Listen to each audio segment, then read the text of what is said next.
My people, now how on a day? How on a day today? I say good morning, good afternoon, good evening, good night, depending for where you listen to the sound of my voice. This is the Biafra Superstars Media. My fellow Biafrans, let us hear RUFAI OSENI. Our guy, my guy, RUFAI OSENI, as he speaks on the forthcoming U.S. attack on Nigeria for allowing terrorists to kill Christians and the rest of them, unaliving pagan Christians. So here, RUFAI OSENI, in what he's saying, his own perspective. And as you know, yours truly, I will then interject and speak to my brother intellectually. Give him the water with loves if he goes astray. But let us hear what he's saying. Let's go there. Listen. They will not be allowed to do their convention. Very sad perspective. Listen. So, a couple of things. The story of Nigeria being put on the country of concern list has raised a lot of concern. But today I'm just going to take our time to be able to explain, to Nigerians in general, what does that mean? Okay. So how did all of this start? It started about in 1998 when America had something called, International Religious Freedom Act, where they gave, the act gives the president powers to declare nations, countries of concern when they see, religious freedom violation. Because the context is, America, part of its foreign policy, wants to protect religious freedom. Because religious freedom played a very crucial role in the foundation of America itself. And since then, they've been designating nations, and the Department of State is to follow up on those nations. So, then that law was also amended in something called the Frank International Freedom Act of 2016. That was brought about by, I think that was signed by Barack Obama. And pretty much what the law says is that once a country has been designated, America should withdraw all form of economic support. America should, withdraw all form of access to loans. American entities should not deal with them. There should be withdrawal of economic relations and the likes, just to be able to ensure that that nation, does well for the areas that is being talked about as regards to religious freedom. And when this is done, over the years, it is noted that the Department and Secretary of State that is supposed to enforce this has not really done a lot of work. Because take for instance, there are some countries that have been on this list since 1998, countries like Burma and the likes, and there are also designations. This is a gift. Particular concern, which Boko Haram is also a part of, Al Qaeda is also part of, all of that. Coming to the Nigerian case, I just want to make some clarifications. A tweet that President Trump made yesterday, and does the president have the powers to declare Nigeria, or President of America, does he have the powers to declare Nigeria a country of particular concern? Yes. And there are provisions made on that based on the Frank Woods International Religious Freedom Act of America and the International Religious Freedom Act of 1998 as amended by the Frank Woods Act. Secondly, does an American president, based on that, now say he has a right to invade another sovereign nation? No. And that's false. And Trump has no right, in fact, to be able to say that based on the law, because all the sanctions meted out and punishment meted out to countries that are put on the list of country of concern list does not include invasion. They are just economic sanctions and economic sanctions and preventions and denials by America just to be able to ensure that they get commitments of these countries to straighten themselves. And really, see, there have been countries that have gone through the process, that have worked with America, and they have gotten on this list. And as an example, countries like Vietnam, and you see considerable improvements.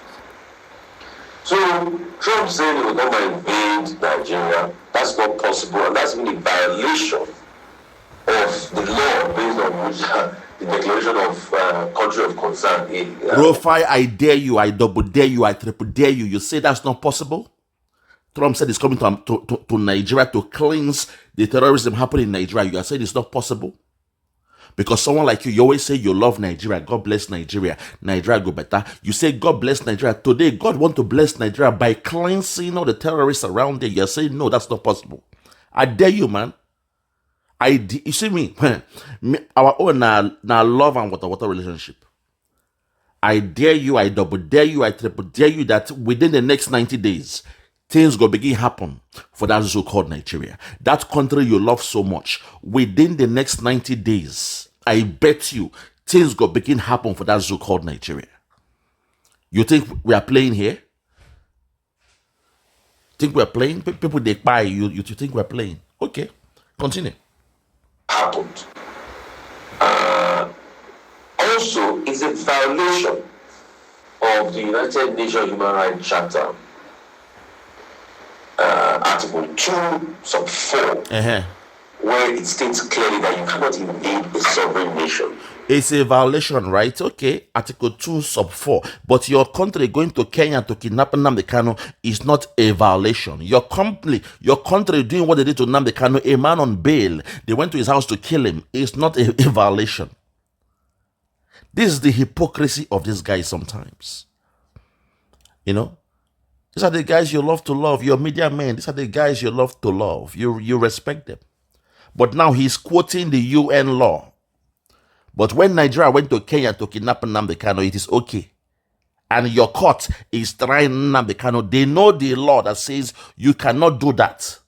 It can only be done through a rendition where you put a court case in Kenya for the extradition of Nnamdi Kanu. But no, Nigeria went to Kenya to go and kidnap Nnamdi Kanu through an extraordinary rendition. And your court is still saying Nnamdi Kanu has a case to answer.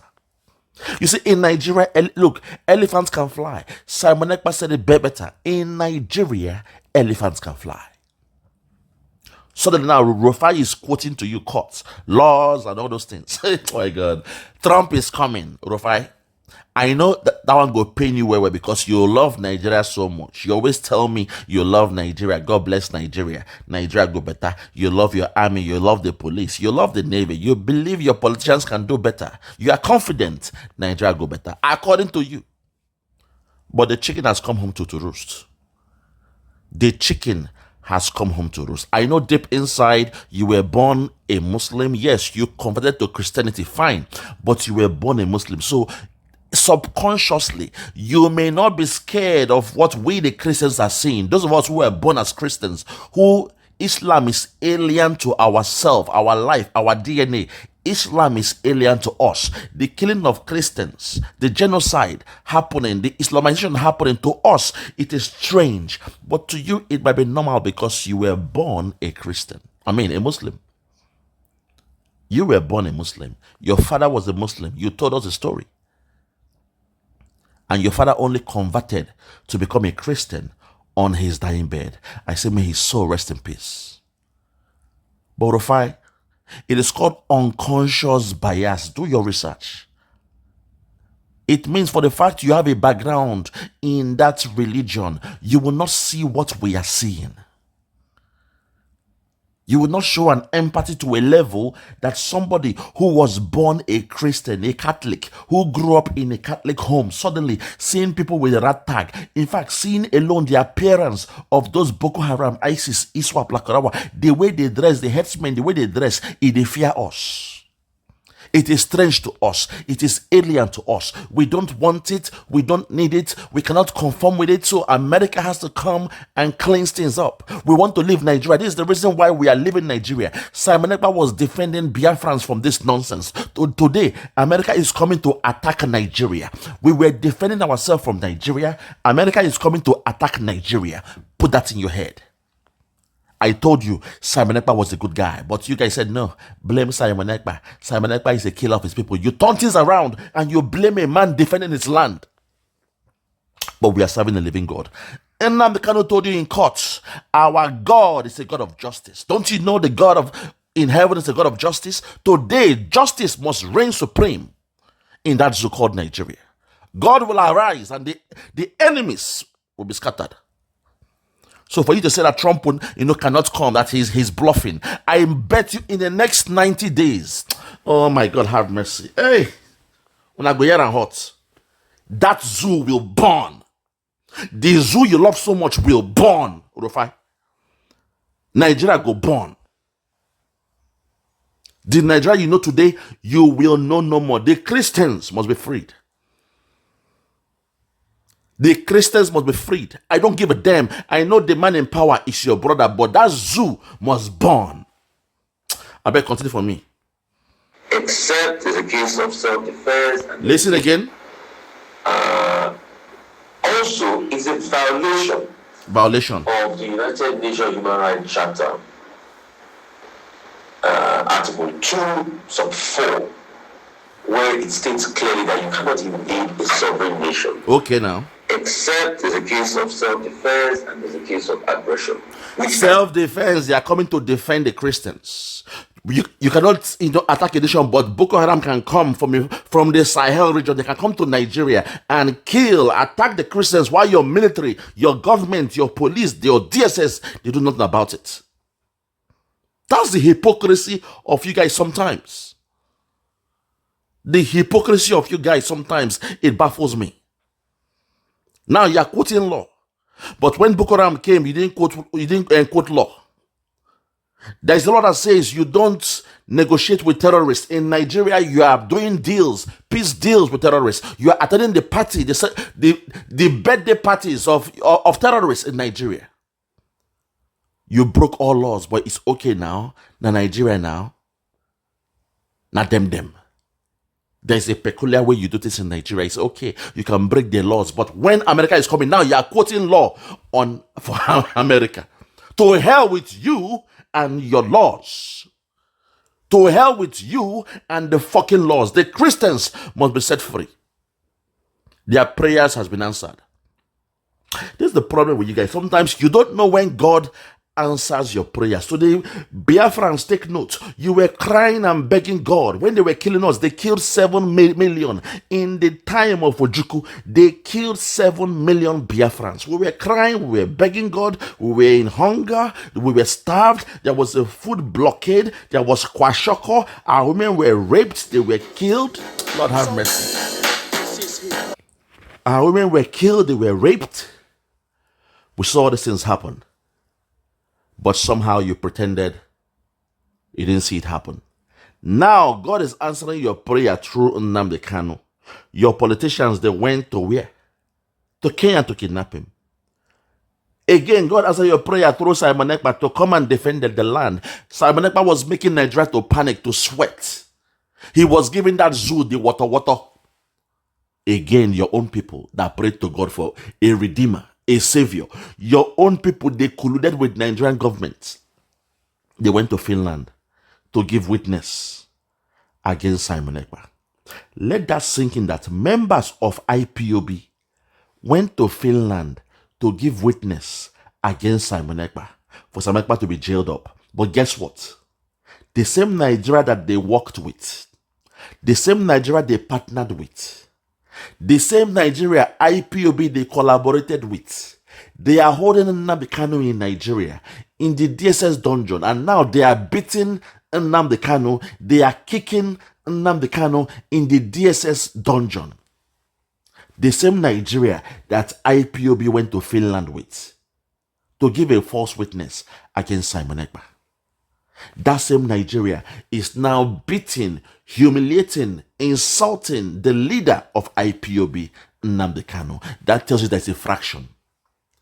That tells you a particular group within are working with Nigeria against Nnamdi Kanu and against Simon Ekpa.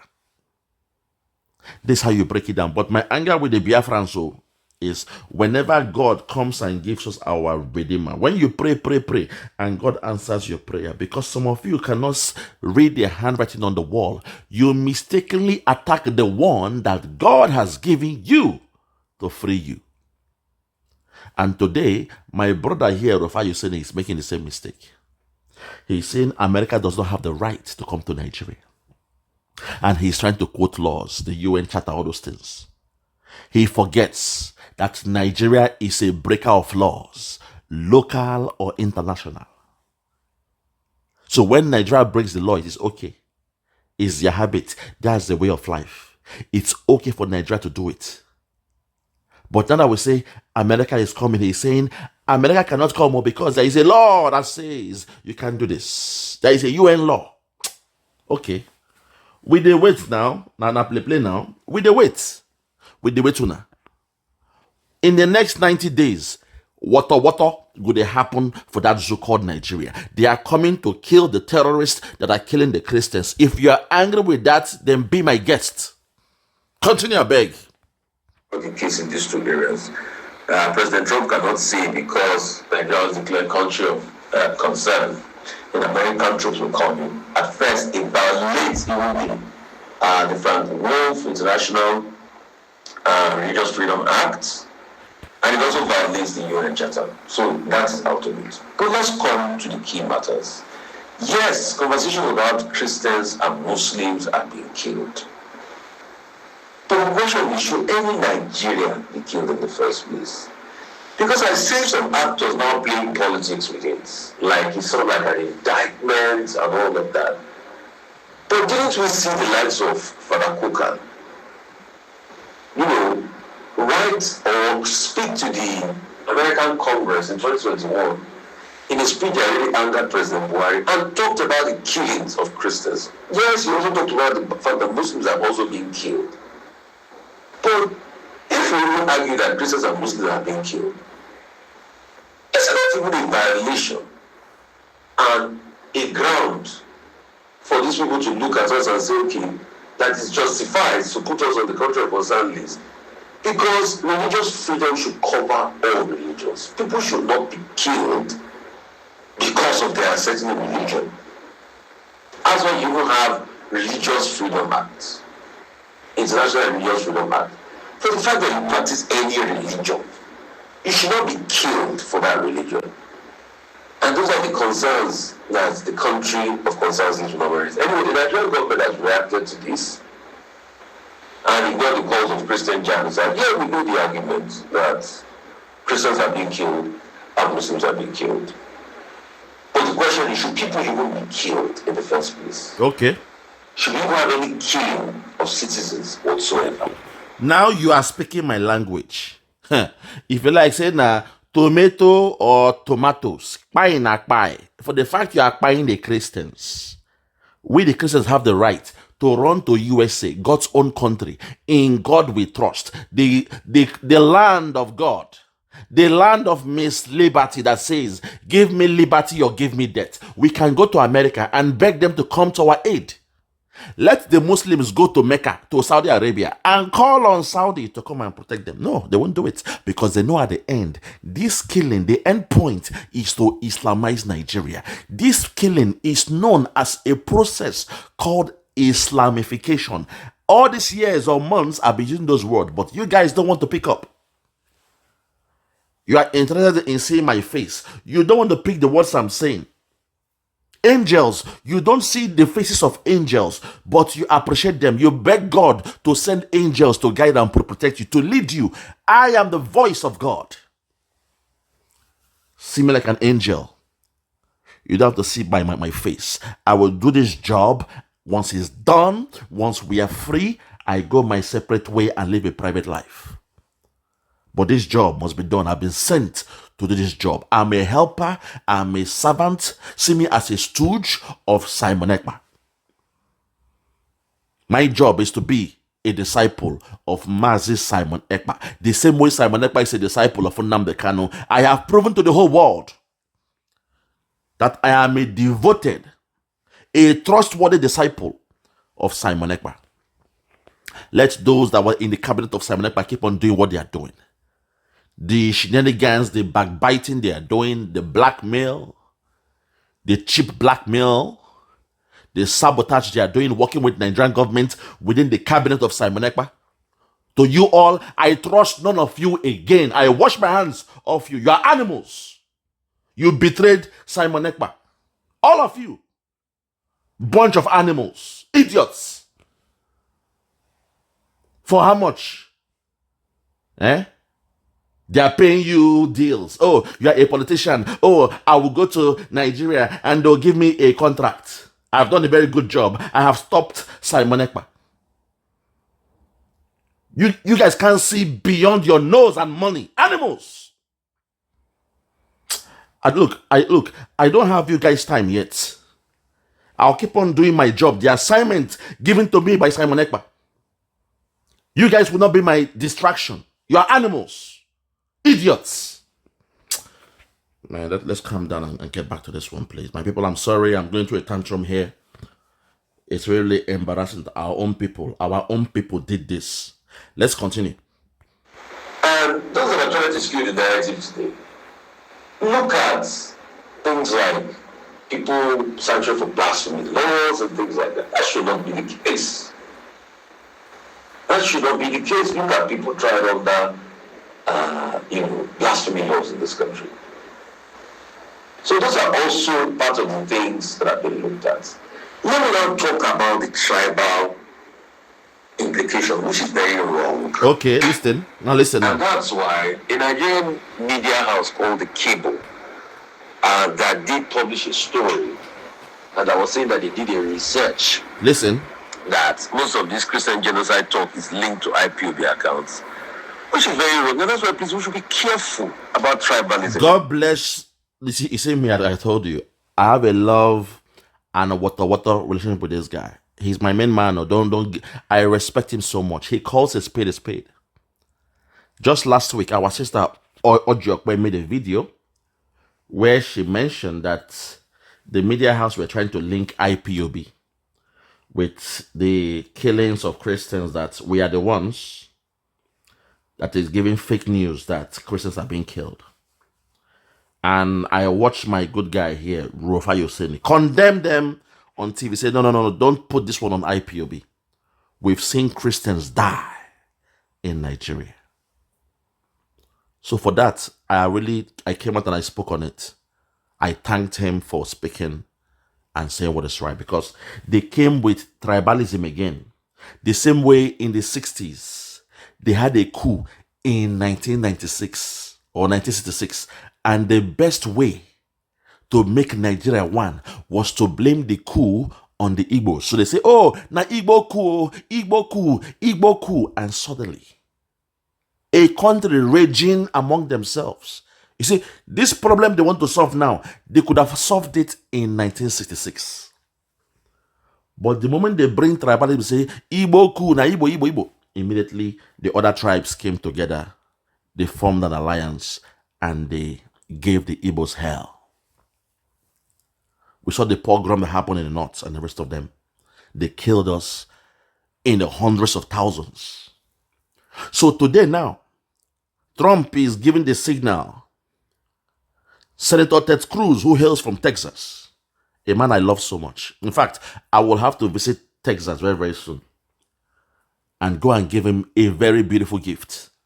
I will spend my money and thank him with a special gift. It will be recorded. You may not see my face though, but I will give him a gift. Because what this man has done for us is amazing. Ted Cruz came out and said, Christians are being killed. Genocide. But they said, no, it's not true. Blame the Igbo. So it is IPOB that came with the fake news. We are the ones spreading the fake news that Christians are being killed. When I heard that news, I was in shock, because I saw that what happened in 1966 was repeating itself. They blamed IPOB for this news that America is now coming to attack Nigeria, to kill off them terrorists. They're saying that IPOB now come with the back fake news. Some of you missed it, but I didn't miss it then. But now here, RUFAI OSENI bring it back. That's why I love this guy so much. Don't get me wrong. Oh. This is my man. This is my guy. That's why I can only use him to discuss, because of that intellectual spine. I feel good when I speak with my likes, my equals. So take it back and hear what he said here. When a particular media, a Yoruba media came out and said they have linked IPOB as the ones spreading the fake news of Christians being killed in Nigeria. RUFAI condemned them, and here again, he is condemning them. So please take it back. I beg of you, listen, please. Listen now. Listen. So those are also part of the things that have been looked at. Let me now talk about the tribal implication, which is very wrong. Listen.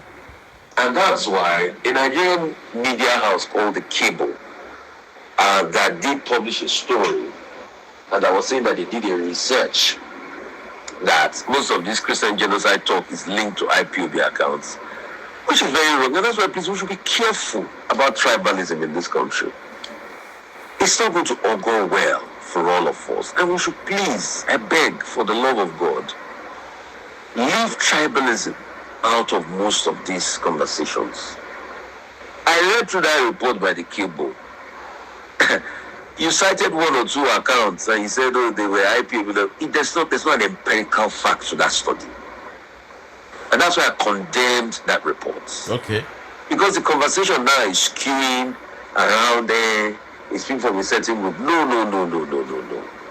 Say the Igbos, they want to blame the Igbos again because them not say the moment the youths of Nigeria want to wake up and fight for their freedom, once they say Igbo are responsible, suddenly tribalism will come in and make them to now make peace within the other faction and put the heat, the blame on the Igbos. You guys don't know, it's about to happen now. Now they are blaming the Igbos or IPOB. Nigerian government is blaming IPOB as we speak. Even Showore, a guy that I came to respect, when he called for a protest for Nnamdi Kanu, his slogan is what? Revolution now. His slogan is revolution now. This should have been the beginning of the biggest revolution for the Christians. And Showore has missed his gospel. He has missed his calling by God. You'll be shouting, revolution now, revolution now, revolution now. The number one country that believes in revolution, give me liberty or give me death. America that fought a revolution with Britain to free themselves. Now they are coming to liberate Nigeria. And Showore is saying he does not believe in Trump. He doesn't want Trump to come around. We shouldn't believe in Trump. His plans are something else. He means something else. He's after our resources. Showore, this is your chance to gather all the whole youths to come out and march on a revolution saying the Christians must stop. Stop killing the Christians. The genocide of the Christians must stop. This is your biggest chance, Showore. It's in your court and you are losing it. You are losing your head, Showore. Everything must not come from you. Every idea for protest or revolution must not come from you. America has given you the alley-oop. In basketball, they say the alley-oop. They've given you the pass. The ball is now in your court. Take it, run with it, call the youths to come out to protest for the freedom of the Christians, but Showore, you have missed it. Instead, you are saying no. The promise, the struggle must work from within. The freedom must work from within. Revolution must come from within. Oh my God. My guy, you have done it your way. We saw the protest. We supported you. I gave you 2 weeks of my time, my life, my platform to promote your protest. But at the end, what did we get? Nigerian police that you were fighting for their pension. They came, they beat you, they teared out, you were bleeding. They locked you in jail. They gave you bail. As the judge was about to sign your bail, Nigerian government, they grabbed the judge, told him to leave the court. That's where you spent 3-4 days in jail, while our lawyer, Aloy Jibako and the rest 11, they spent a week in jail. Showore, we have tried it your way. It's not working. It's not possible. It's not viable in Nigeria. Why? Your government, they are criminals. Your judicial system, they are criminals. Your legislators, they are criminals. Your politicians are criminals. Your government are criminals. Your police are criminals. Your army are criminals. Boko Haram, they are there at the all-time high. They are doing deals with them. They are doing peace deals with them. Boko Haram, ISIS, ISWAP, headsmen are coming to the farms, the lands of people, stealing their lands, eating their crops, destroying their crops, killing the Christians and the rest of them. And they say, no, blame the farmers and headers clash. They change their name from terrorists to bandits. Can't you see it? Internally, it cannot work. Nnamdi Kanu came internally. an organic movement, IPOB, to liberate the Biafrans, asking for just a referendum. They said no. They sent military to his house to kill him. In the process, this man ran away because 28 people died in his house. He went to Britain, from Britain to Kenya. On his holiday in Kenya, Nigerian government went to Kenya to kidnap him. Can't you see it? Internal way cannot work. Nothing can work in Nigeria within. What you need sometimes, it must come from outside the scopes of Nigeria. America, God's own country. In God we trust. They are coming to Nigeria to liberate you. But Showore, you have missed your calling. You have missed your revolution. Well, there's still time. There is still time for you to change your mind. Because your mistake is you think everything must come from you. That's the spirit you have, that if it's not from you, then it's bad. No. Sure, sometimes you must learn to embrace. The way we, the Biafrans, we embraced you when you called for a marching protest for Nnamdi Kanu. We embraced your idea. We gave you our support. And for 2 weeks, the whole media was speaking about you. But now America is saying they are coming, and you want to say, no, don't believe in Nigeria, America. It is fake. Trump wants your resources. Excuse me, since 1960, who has been controlling the resources of the Biafrans? Who? The Caliphate. So please, miss me with that nonsense. I rather prefer an external factor coming to take over the whole resources, but bring sanity to that zoo called Nigeria. You spoke about the resources as if we are the ones controlling the resources. Rich men and their children having the best of life. They are living like gods in the Western world. And in your Nigeria, they are living like kings. They have the best of life. All the women they want around the whole world, they fly them to Nigeria to have the best of life. I will show you a video of a girl. I used to watch her program all the time. But during these last few days, they have flown her to Abuja, presidency or VIP. And now she's talking nonsense. A black girl from, I think she's either from USA or Britain. And now she's talking baloney. Trying to mess up the mind of the youths, telling the youths not to support or believe in America. The same way, very dark man, I exposed him yesterday. He was given a contract, a script to read. Don't blame him. That's how they do in the Western world. I mean, in that so-called Nigeria. They pay people, influencers, but they will give you the topic. They will give you the material, the source to use in your presentation. And very dark man fall my hand. We were trying to be, he did his stuff, but he was not saying, no, don't trust America, the resources. As if we are the ones enjoying or controlling the resources since 1960. Think about that. Since 1960, we have never enjoyed or controlled any element of the resources. All the oil wells, all the oil blocks are controlled by the cabal and their cronies. You know these facts. But now that America is coming to save the genocide of the Christians, you are saying, no, don't trust them. They are coming for the resources. Who has been controlling the resources in that so-called Nigeria all this while? Very dark man, you fall my... You're my guy, but you fall my hand.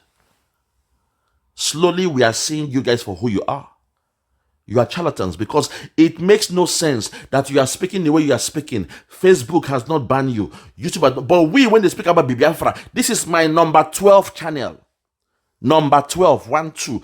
All my channels, they shut it down because Nigeria don't want to hear the word freedom. They pay YouTube to shut us down. Facebook, this is my number 12 channel. I don't mind. As they shut them down, the next day, I'm opening a brand new channel. I don't give a damn. But yours is flowing while, you're making your views on YouTube, on Facebook, hundreds of thousands. It's because you are not ruffling the feathers of the rulers of Nigeria. That's why they are allowing you to breed. To call a spade a spade. But let's continue, man. Continue. The Christian killing cases people are reporting, I move from mostly generated in the northern part of this country, in fact, the Middle Belt region. So it's got nothing to do with IPOB. And Amugaba also raised an important point. That what's the point about lobbying and conversations? That it now raises the point about Nigeria never having ambassadors all these years. And I think you raised a very firm point. Because these are things that some of your ambassadors are ambassadors on ground. we'll be able to have conversations now. So let's even go back to the first time Nigeria was designated on this list. That was 2021. In fact, there were lots of America. Nigeria was put on this list around December 2020. And I think it was removed around 2021, 2022 when Anthony Blinken, Secretary of State, then was coming for Nigeria. And a lot of people in America, in fact, even the likes of Marco Rubio, kicked against that removal of Nigeria from the list because they felt things had not improved. Okay. Fortunately or unfortunately, Marco Rubio is the SecGen today. United States, Secretary of State today. So, in fact, they had said that there was no justification in the first place removing Nigeria so early from that list because most of the concerns they raised had not been sorted out. Okay. So, what would be the way forward for me as regards this matter? I think to a large extent, the Nigerian government should see how we can stop the killings. See, nobody, be it Christian or Muslim, should be killed in their own sovereign country. Okay. All lives, Christian lives, Muslim life, every life should matter in this country. Okay. And as long as you have a country where there's a lot of killing and destruction, then definitely you will always have all sorts of levels of problems in our country. So I just needed to be able to explain in entirety and help you to make sense of this story that's been making the rounds. Okay. You know, what it entails, what it's all about, and so that you can have clearer understanding. Okay. Good.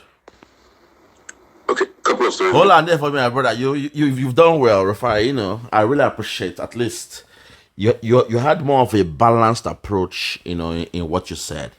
Respect to you on that level. But sometimes, you know, my only young guy is when you say you believe in Nigeria, God bless Nigeria, Nigeria go better. I ask myself, what are the yardsticks you are using to come or measure Nigeria being better in order to come up with that assumption? Say Nigeria go better. What are the yardsticks? Because every measurement where you look now, every department in Nigeria is down. They are criminals. Nigeria is a failed state, RUFAI. The amalgamation of Nigeria was for 100 years. In the year 1914, it started. In the year 2014, it expired. But Nigeria is on borrowed time, RUFAI. Your country don't respect the rule of law. They don't believe in contracts. They don't believe in respecting, you know, they breach everything when it comes to contract. If not, what the hell are we discussing? 2014 became 100 years. There is no new contract with Britain. I heard, though, that some politicians were trying to have a new contract with Britain for a new 100 years or a new 50 years. David Lammy or somebody from Britain was trying to, you know, the deputy prime minister, I believe that's him or something, was trying to have that discussion. So, RUFAI, what yardstick are you using to believe that Nigeria will be good again? God bless Nigeria. You believe in Nigeria. Nigeria go better. That statement is the only place that hurts me because I believe, you know, as they call you the best journalist in Nigeria. I believe so. But your argument is flawed whenever you say Nigeria go better. You believe in your army, your police, in the government.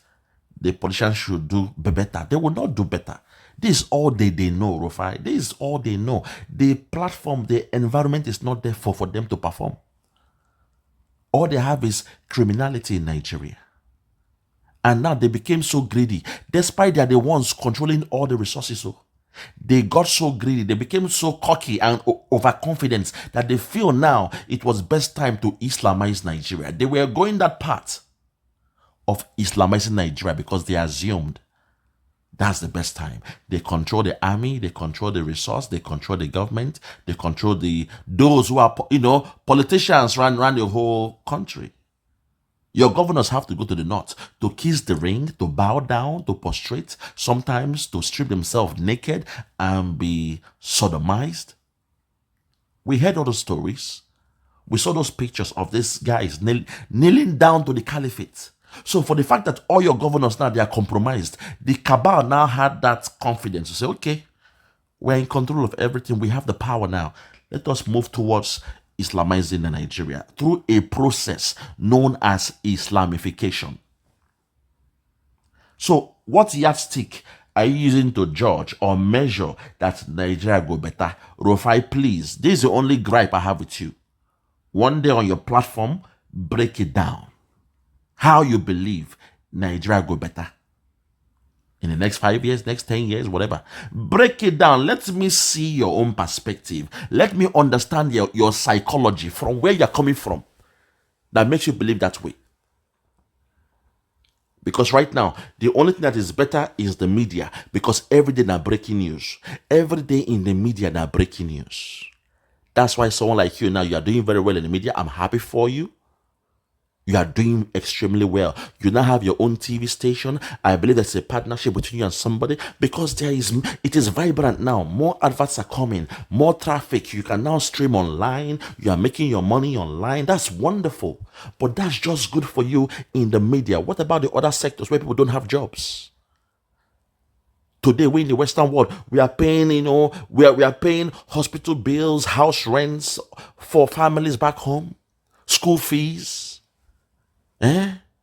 Friends are calling you, they are begging you, your colleagues, your classmates back in the days, they are looking wretched, they are looking like they are mad now in Nigeria. They are calling and begging you, they are in tears, begging you that 50 pounds will feed them for 1 month. $50 will feed them for 1 month.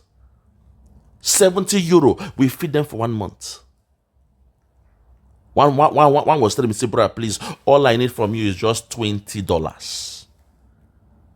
I said, what? I said, yes, brother. It will feed me and my family for 1 month. I was in tears. Because in high school, that guy was the best student. In fact, during those days, he is the first to do his assignment in class.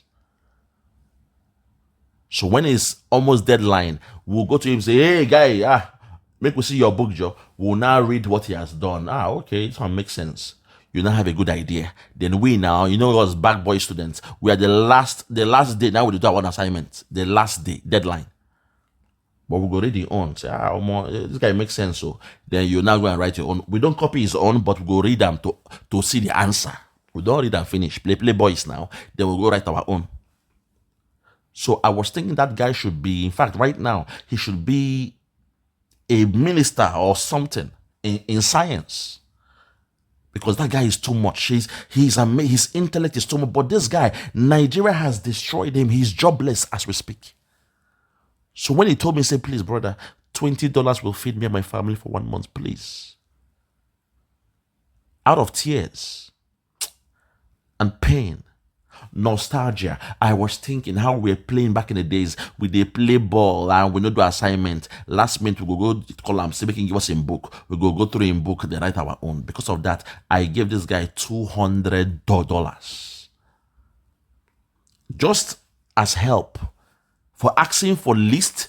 I gave him more, 20. I said, no, bro, hold this one, but try your best. Get a job if possible. There are some countries that give, scholarship. Apply for those things. It's possible. Some schools, you will not pay school fees until you get there. Apply, please. Places like Finland, Norway, those countries, I beg, do research. Don't waste your talent. Those were my last words on Facebook. That's what I mean. I hardly go on Facebook because whenever I log into Facebook, immediately, people, they disturb me. My old classmate, we have this group of secondary school or high school or university. The moment I log in there, everybody, they tell me their problem. I cannot save everybody. I cannot help everybody. But his own case was different. I said, this person ain't supposed to be the best. If he was in my position now, he'll be the CEO of his own company. I know that. But this guy is here telling me 20 pounds will feed him for 1 month. RUFAI, please, I hold you on that task. Break it down how you believe in Nigeria. How in the next 5 years, 10 years, 15 years, Nigeria go better. Those are your words. So prove it very, very soon. Because I watch all your videos. So, my guy, I watch all your videos. I've got my eyes on you. on VOP, Arise TV, even your tweets on X. I watch everything, trust me. Even on Sundays when you are doing your preaching service, I watch everything. I've got time for those who I respect intellectually. I rest my case. For those that have ears, let them hear. For those that have ears, let them hear. No more talk.